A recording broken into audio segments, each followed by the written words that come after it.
Paniwala ni Vice President Sara Duterte may kinalaman sa 2028 presidential elections ang paghahay ng impeachment case at pagpapaaresto sa kanyang amang si dating Pangulong Rodrigo Duterte. Sinabi ng bise sa panayam sa Russian media na Russia Today, tinarget siya dahil siya umano ang frontrunner o nangunguna sa laban. Nakatutok si Ivan Mayrina. Para kay Vice President Sara Duterte, ang pinagdaraanan daw ng kanyang pamilya ngayon may kinalaman sa eleksyon 2028. Sa panayam sa kanya ng Russian state-owned media na Russia Today na ipinamahagi ng kanyang tanggapan, sinabi ni Duterte na intensyon daw ni Pangulong Marcos sa panatilihin ang sarili o ang kanyang pamilya sa kapangyarihan.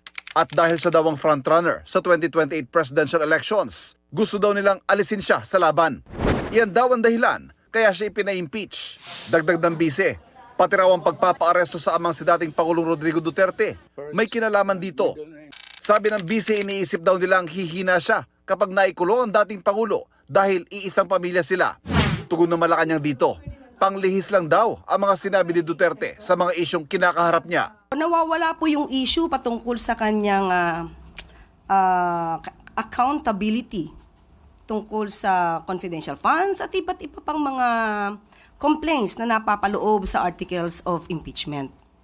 Siguro po nais din po natin malaman ang katotohanan at wag lang pang pong magtago sa naratibo na siya yung frontrunner para sa 2028 presidential election. Hindi rin pinalampas sa Malacanang ang pagbatikos si VP Sara sa pangunguna ng Pangulo kahapon sa pagsira ng libu-libong kilo ng floating shabu. Trabaho ba ng presidente ang sirain ng ebidensya ng ano? Hindi yan trabaho ng Hindi trabaho ng presidente ang mag-photo op sa nahuli na drugs at mag-photo op sa pagsira ng nahuli na drugs. Bit-bit ni Undersecretary Claire Castro ay isang news article na may larawan ni dating Pangulong Rodrigo Duterte ng pangunahan ng pagsira ng mga nasa bata droga noong 2020. Hindi po ito pang photo ops lang.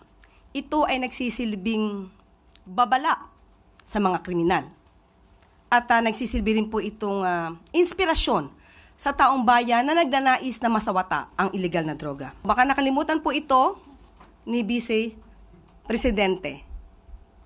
So ang pagtatrabaho po naman ay hindi dapat itago, dapat nakikita ng taong bayan.